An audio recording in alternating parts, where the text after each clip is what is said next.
নমস্কার, কেমন আছেন সবাই?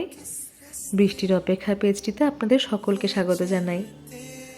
গতকাল ছিল রবিবার, যেমনটি আগে বলেছিলাম, আমার এবং কর্তামশায়ের ঘুরু ঘুরু করার দিন।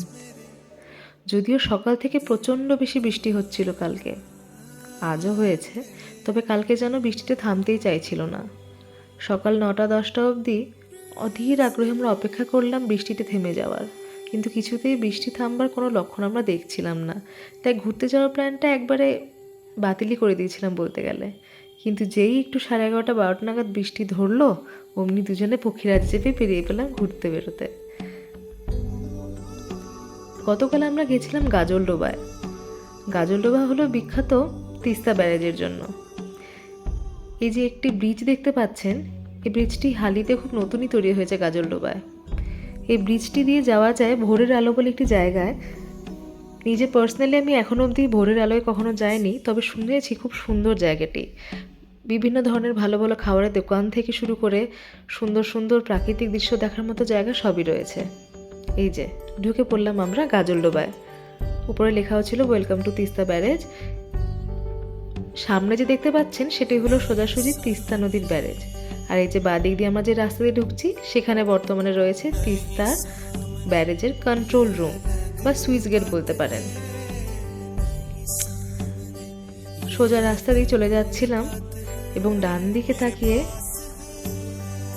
চোখটা যেন প্রচণ্ড স্বস্তি নিঃশ্বাস নিচ্ছিল। জানেন, এত সুন্দর মনোরম দৃশ্য। যদিও বেশ কিছুদিন ধরে আমরা জানি যে বৃষ্টির জন্য তিস্তা নদীর জল অধিক মাত্রায় বেড়ে গেছে, যার ফলে সিকিম এবং আশেপাশের অনেক জায়গাগুলি প্রচণ্ডভাবে ক্ষতিগ্রস্ত হয়েছে, বন্যার সম্মুখীন হয়েছে বলতে গেলে। কিন্তু যেই গাজলডোবায় নামলাম, চক্ষু একেবারে ছানা বড়া।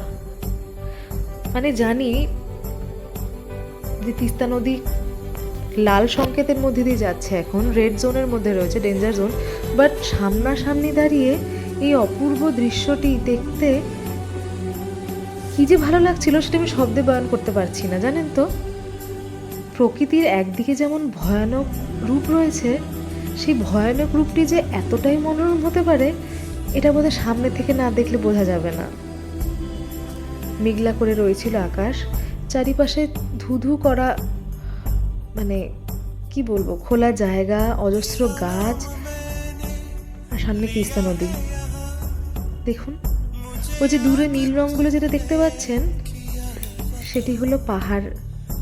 পাহাড়ে বৃষ্টি হলে ওরকমভাবে পাহাড় নিজেকে ঢেকে ফেলে মেঘ দিয়ে। আর এদিকে আমরা দুজনে মিলে একটু ছবি তুলে নিচ্ছিলাম আর কি। মানে যখনই আমরা কোথাও ঘুরতে চাই, মেন উদ্দেশ্য আমাদের এটাই হয় যে আমরা ভালো ভালো ছবি তুলবো, ভিডিও তুলবো। কিন্তু কাল এতটাই সুন্দর লাগছিল দৃশ্য যে নিজের ছবি কি তুলবো, তিস্তাকেই দেখা শেষ হচ্ছিল না যেন।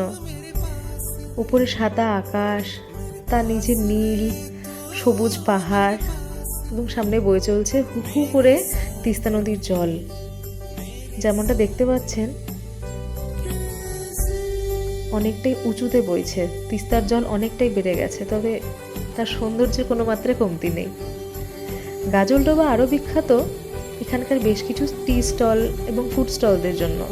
এবং এখানে বিশেষত্ব হলো, এখানে বাদবাকি ম্যাগি, চাউমিন, মোমোর সাথে সাথে পাওয়া যায় বিভিন্ন ধরনের মাছ ভাজা। দেখুন, সারি সারি এরকম দোকান পাবেন যেখানে বিভিন্ন ধরনের মাছ ওরা আপনাদের সামনেই লাইভ ভেজে দিয়ে দেবে। মানে এমন না যে মাছগুলো ভাজা রয়েছে জাস্ট গরম করে দিয়ে দেবে। আপনি যে ধরনের মাছ খেতে চান বা যে প্রজাতির মাছ আপনি চাইছেন, আপনি ওনাদের বলবেন, ওনারা আপনাদের সামনেই সেগুলো ভেজে দিয়ে দেবে। এই জিনিসটা বেশ নতুন লাগছিল আমার কাছে। চিংড়ি মাছ দিয়ে, জানেন তো, চিংড়ি মাছ দিয়ে বেশ কিছু একটা মিশ্রণ নিয়ে হাতে চাপা দিয়ে দিয়ে একটা বেশ বড়ার মতো সাইজ করে এরা ভাজছিল। আর এখানে দেখুন মোরলা মাছ ভাজা হচ্ছে, একদম আপনাদের সামনে। যেমন বললাম, তাজা ফ্রেশ মাছগুলো একেবারে আপনাদের সামনেই ওরা ভেজে আপনাদের খেতে দেবেন। আমার কর্তামশাই 2 ধরনের খাবারের অর্ডার দিলেন। এই হলো প্রথম, কুলেখাড়া যে পাতা রয়েছে, যেটি আমরা জানি রক্ত বাড়ানোর জন্য খুব উপকারী, সে কুলেখাড়া পাতার ভাজা প্রথমবার খেলাম। অপূর্ব খেতে। এরপর চলে এলো 1 প্লেট মৌরলা মাছ ভাজা। এটা এখানকার খুব বিশেষত্ব। 1 প্লেট 150 টাকার মধ্যে হয়ে যাবে এবং হাফ প্লেট তারও কমে। এখানে প্রায় 1 প্লেটের মতনই ছিল, 100 রুপিস পড়েছিল। শুধু মৌরলা মাছ কেন, এই দেখুন কত বড় বড় বাগদা গলদা চিংড়ি রয়েছে, বড় বড় সাইজের ছিল বেশ। আর এই যে এটা হলো এখানকার বিশেষত্ব এই দোকানে আবার চিংড়ি মাছের সাথে সাথে কাঁকড়া রাখা হয়। একটু আগে যেটা দেখলেন ওই যে দেখুন, এগুলো কাঁকড়াগুলি হালকা তেলে ভাজা রয়েছে। এরপর আপনারা খেতে চাইলে সেটা একটু মুচমুচে করে ভেজে দেওয়া হবে। কাঁকড়া মাছের সাথে সাথে এই কী যেন বেশ নাম বলেছিল মাছটা, মনে করতে পারছি না, প্রথমবার শোনা নামটা। তার সাথে রয়েছে এই চিংড়ি মাছ, তার সাথে আরও কিছু চিংড়ি মাছ, বড় গলদা সাইজের চিংড়ি, মোমো, এবং রয়েছে এই যে আস্ত বাছা ধনেরা, যারা এখনও গরম গরম তেলে পড়েনি। ও বাবা, দেখতে একটু ভয় লাগছিল ঠিকই, তবে ছোটোবেলার কথা মনে পড়ে গেল। ছোটোবেলায় না আমাদের বাড়িতে একজন কাকু এরকম আস্ত কাঁকড়া নিয়ে আসতেন, তো ছোটোবেলার কথা মনে গেল। কাঁকড়া যদিও ট্রাই করিনি আমি। আর এই যে দেখুন, আপনারা তো জানেনই আমরা যেখানেই যাই একবার না একবার কোনো না কোনো ছোট্ট ছানার দেখা পাবোই পাবো। একে দেখে তো একে চটকানো লোক কিছুতেই সামলাতে পারলাম না। সারা গা ভর্তি, বিশেষত পিঠ ভর্তি কাদা লাগা ছিল। কোথাও হয়তো পেছল দিয়ে পড়েছিল মহাজন, বা হয়তো বৃষ্টিতে ভিজছিল। দেখুন কোলে তোলার পড়লো, ভদ্রলোক শুধু উপরের দিকে তাকিয়ে আছে আর দাঁত কপাটি দেখাচ্ছিল আমাকে। প্রথমবার হয়তো কোলে তুলেছে কেউ, তাই একটু বেশ ভয় ভয়ও পাচ্ছিল। কিন্তু কি করবো বলুন, এদেরকে না চটকে না মানে কোলে তুলে আদর করা অবধি আমার যেন শান্তি হয় না।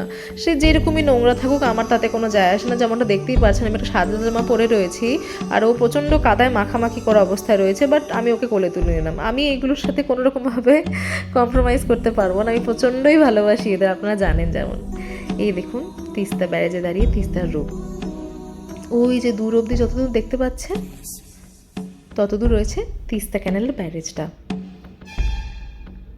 যেটা আমি আগেও বললাম,